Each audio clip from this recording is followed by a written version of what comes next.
Mr. President,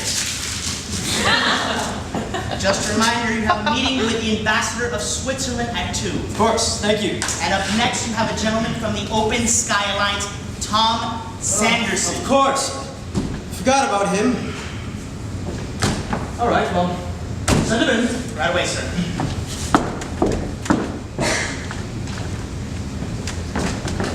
Mr. President, thank you so very much for seeing me. Mr. Sanderson, please have a seat. Now, what can I do to help the Open Sky Alliance? Mr. President, I believe I speak for every American when I ask you, plead with you, to open the files regarding extraterrestrial craft and alien visitors to our planet. Your UFO group. Oddly enough, I wasn't aware of that. I assumed you were lobbyists for the airlines. We're dedicated to lifting the barriers to this knowledge and obtaining new transparency on the subject. We know they're here. We know they've been coming here for thousands of years. Right, well, I'll have someone look into it and get I realize that you may have been kept out of the loop just as much as the rest of us. The New Order folks probably keep this even from you. But if there's one man in the world who can obtain full disclosure and demand some answers, it would have to be you. I'm only one man. One civilian who's only here for 4 years, but hopefully 8. And of course you know some of your predecessors have had personal experiences seeing UFOs in their lifetime. President Carter, that was the most famous of those, but there have been 5 other U.S. presidents who have had sightings. Really? Well, look who some of the witnesses have been over the years. Police, military, pilots, Well, all trained observers, and aircraft pilots. They would know exactly what they should expect to see thousands of feet up in the air and what would count as an anomaly. how many of them actually report seeing a UFO? They're afraid to, or it's goodbye to their careers. During World War II, air crews all reported seeing UFOs following them during their missions. They didn't have a clue what they might be, so they called them Foo Fighters. Funny name, but that means these guys saw something, lots of them. Well, the Air Force did a thorough investigation of that. Project Blue Book. Right. An organized campaign to explain away all sightings as weather balloons, Venus, swamp gas, or a hangover.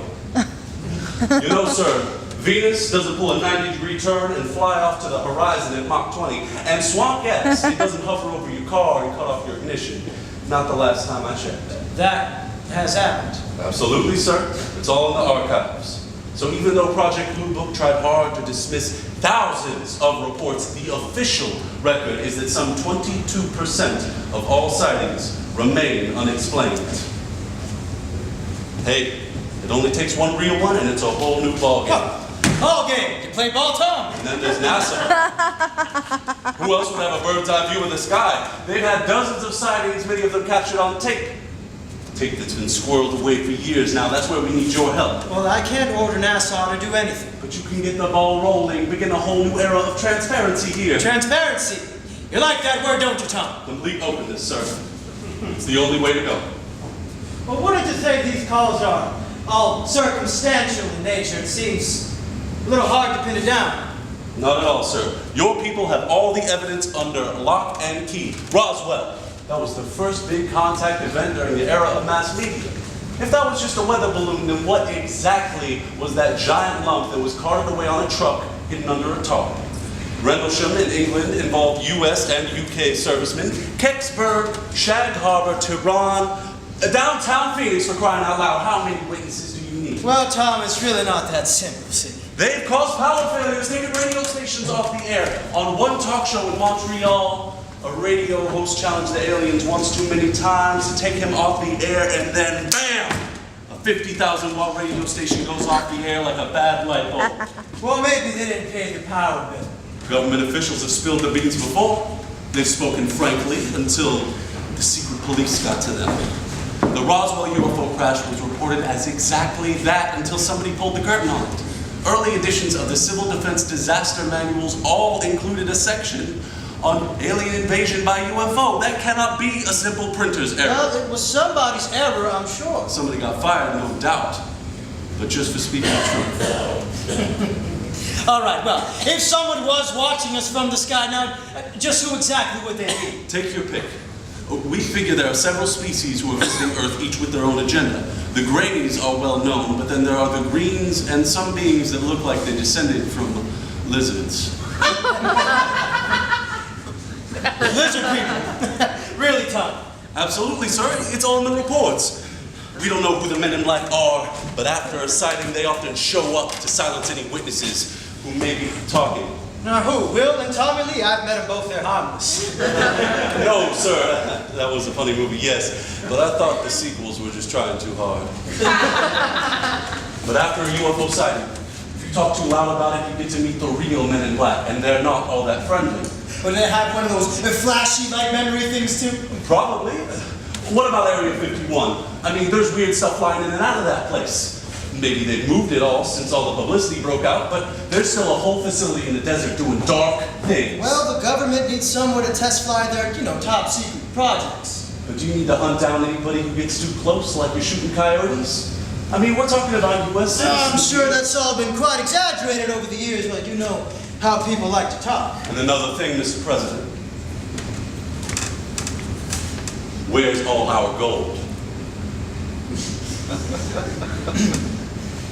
Excuse me. Fort Knox is pretty much empty. That's a virtual certainty. They've refused to allow an audit there for years. Aliens want gold. It has something to do with their technology. Maybe it powers their warp drives. We don't know. They've manipulated people into mining it for them for centuries. They know human psychology, make this stuff valuable enough, and we'll fight each other in order to get it out of the ground. There is not a gold repository in this world that contains as much as they claim. So now the aliens are thieves too. After our gold, are they? Now what's next? Arms? Drugs? They're way too smart for that. I wish that was contagious. So do I. But Mr.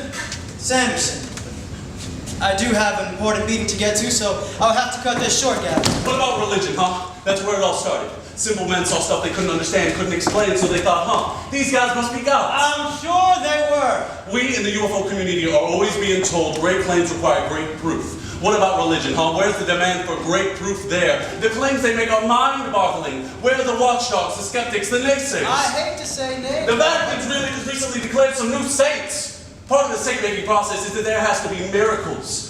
So where the hell are the guys who shoot us down when a UFO is seen by an entire country? Meanwhile, the Vatican's making claims of miracles in the 21st century, huh? Where are they? Tom, Mr. President, I'm only asking for fair treatment here. English, Mr. President, please! Speak the language! That's right.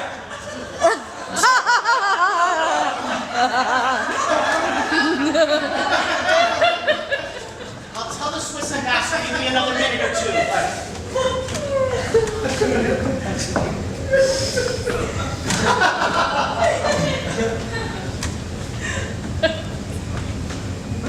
Now, Tom, here's what you're gonna do.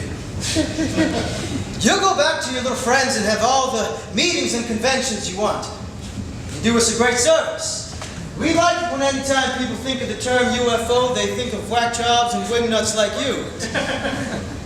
Diffuses the tension, provides us a good laugh, and gets them off our trail. But truth. What about the truth? And what about it, Tom? Whenever did that become a highly valued commodity for your people? Humans want to hear what they want to hear so they can sleep at night. Whenever did they hunger for the truth? We can make them listen. We have to. Well, you just keep trying, Tom. Now, as for today's meeting, we talked about family, weather, had some coffee and cookies, and you went on your way with a smile on your face, okay? But I didn't have any cookies. You had all the cookies you could want, Tom. Got it? Yes, sir. Right. Well, Mr. Sanderson, I do need to get to my next appointment, so. Yes, sir. Oh, thank you again for seeing me, sir. And thank you for the cookies.